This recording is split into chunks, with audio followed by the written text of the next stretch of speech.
Janasena party నియోజకవర్గ ఇన్ఛార్జీలు వరుసగా వివాదాల్లో చిక్కుకుంటున్నారు. ఇప్పుడు మరో జనసేన పార్టీ ఇన్ఛార్జ్ ఏకంగా మర్డర్ కేసులో ఇరుక్కున్నారు. ఇప్పటి వరకు 6 జనసేన పార్టీ నియోజకవర్గ ఇన్ఛార్జీలు వివిధ వివాదాల్లో చిక్కుకొని కొన్ని తీవ్రమైన వివాదాల్లో కూడా చిక్కుకొని అటు పార్టీ నుండి కూడా సస్పెండ్ అయ్యారు. శ్రీకాళహస్తి జనసేన పార్టీ ఇన్ఛార్జిగా ఉన్న కోట వినూత చెన్నై పోలీసులు అరెస్టు చేశారు. ఒక హత్య కేసులో అరెస్టు చేశారు. ఆమెతో పాటు ఆమె భర్త చంద్రబాబును కూడా పోలీసులు అదుపులోనికి తీసుకున్నారు. శ్రీనివాస్ ఎలియాస్ రాయుడు అనే యువకుడు కోట వినూత దగ్గర గతంలో డ్రైవర్గా పనిచేస్తూ వచ్చాడు. చాలా నమ్మకమైన వ్యక్తిగా ఉండేవాడు. అయితే జూన్ 21వ తేదీన హఠాత్తుగా కోట వినూత ఒక పోస్ట్ పెట్టారు సోషల్ మీడియాలో. పత్రికలకు ఒక ప్రకటన కూడా ఇచ్చారు. తాను తన డ్రైవర్ శ్రీనివాస్ను ఆ పోస్టు నుంచి తప్పించినట్టు, అతడికి ఇకపై తమకు ఎలాంటి సంబంధం లేదు అంటూ ఒక ప్రకటన విడుదల చేశారు. అతడు తనకు వెన్నుపోటు పొడిచారు, తనకు సంబంధించిన సమాచారాన్ని మొత్తం ప్రత్యర్థులకు చేరవేశారు అన్నది ఆమె ప్రధాన ఆరోపణ.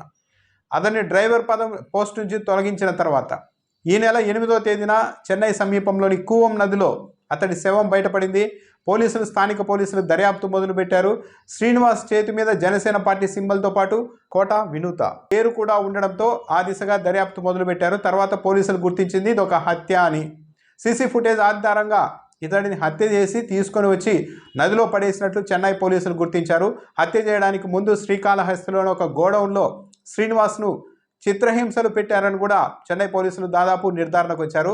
ఈ కేసులోనే జనసేన పార్టీ శ్రీకాళహస్తి ఇన్ఛార్జిగా ఉన్న కోట వినూతతో పాటు ఆమె భర్త చంద్రబాబు, శ్రీకాళహస్తికే చెందిన వీళ్ళ అనుచరులుగా చెప్తూ ఉన్న శివకుమార్, దాసర్, గోపి మొత్తం 5 పోలీసులు అరెస్ట్ చేసి లోతుగా దర్యాప్తు చేస్తూ ఉన్నారు, విచారిస్తున్నారు.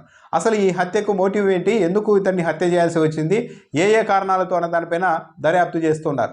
ప్రధానంగా గత నెల 21వ తేదీన హఠాత్తుగా డ్రైవర్ పోస్ట్ నుంచి తొలగించడం, అతడికి మాకు ఎలాంటి సంబంధం లేదు అంటూ పోస్టు పెట్టిన నేపథ్యంలో డ్రైవర్కు వీళ్లకు మధ్య ఏదో ఉంది, పెద్ద వివాదమే ఉంది అని పోలీసులు దాదాపు ఒక నిర్ధారణకు వచ్చారు. ఆ కోణంలోనే ఇప్పుడు వీళ్ళని ప్రశ్నిస్తూ ఉన్నారు. సో ఇప్పటి వరకు కోట వినూత ఇరుక్కోగానే జనసేన పార్టీ ఆమెను ఏకంగా పార్టీ నుండి బహిష్కరిస్తూ ఉన్నట్టు ఒక ప్రకటన విడుదల చేసింది. ఇప్పటి వరకు మొత్తం 6 జనసేన పార్టీ నియోజకవర్గ ఇన్ఛార్జీలు ఇలా సస్పెండ్ అవ్వడం, బహిష్కరణకు గురవడం జరిగింది. తిరుపతిలో ఒక మహిళతో అనుచితంగా వ్యవహారం నడిపినందుకు కిరణ్ రాయల పైన కూడా వేటు వేశారు. కానీ అయితే ఆయన ఇప్పటికీ కూడా జనసేన పార్టీ కార్యక్రమాల్లో చురుగ్గా పాల్గొంటున్నారు. జనసేన పార్టీ తరఫున కూడా మాట్లాడుతూ వస్తున్నారు. రాజమండ్రి జనసేన పార్టీ ఇన్ఛార్జిగా ఉన్న సత్యనారాయణను అర్హర వీరమల్లు సినిమా విడుదల సమయంలో థియేటర్ల బంద్ ఆలోచనలో అతడి ప్రమేయం ఉంది అంటూ హఠాత్తుగా రాజమండ్రి జనసేన పార్టీ ఇన్ఛార్జిగా ఉన్న సత్యనారాయణ పైన వేటు వేశారు పవన్ కళ్యాణ్. దాంతోపాటు ప్రతిపాడు నియోజకవర్గానికి చెందిన ఇన్ఛార్జ్ ఒక మహిళా డాక్టర్తో అనుచితంగా వ్యవహరించినందుకు అతన్ని సస్పెండ్ చేశారు. పెనమలూరు నియోజకవర్గానికి సంబంధించి కోడి పందాల సమయంలో ఒక ఫ్లెక్సీ వివాదంలో అతడిని పార్టీ నుండి సస్పెండ్ చేశారు. ఈరోజు కోట వినూత, దాంతోపాటు నిన్న కొవ్వూరు నియోజకవర్గ ఇన్ఛార్జిగా ఉన్న టీవీ రామారావును కూడా అతను జస్ట్ మాకు అన్యాయం జరుగుతోంది, కూటమిలో జనసేన పార్టీ వాళ్ళకు గౌరవం ఇవ్వాలి, బూట్లు తుడిచే వాళ్ళలాగా చూడొద్దండి జనసేన పార్టీ కార్యకర్తల నాయకుల్ని అంటూ టీడీపీ వాళ్ళకు ఒక హెచ్చరిక చేసి ఒక నిరసన కార్యక్రమం నిర్వహించారు.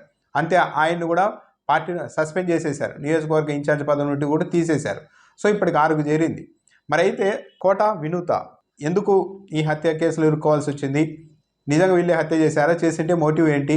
ఆ రోజు సోషల్ మీడియాలో అంత బహిరంగంగా సాధారణంగా డ్రైవర్తో చిన్న విభేదాలుంటే తొలగించేయచ్చు, రేపటి నుండి ఇక పనికి రావద్దని చెప్పచ్చు. అలాంటి కూడా లేకుండా ఏకంగా ఒక పోస్ట్ పెట్టి ఒక పత్రికా ప్రకటన ఇచ్చి మాకు అతడికి సంబంధం లేదు అని ఒక నియోజకవర్గ ఇన్ఛార్జ్ అలాంటి ప్రకటన ఇచ్చారంటే ఏదో వాళ్ళకు అతడికి మధ్య ఏదో తీవ్రమైన వివాదం ఉంది అన్నది ఒక పోలీసుల అనుమానం.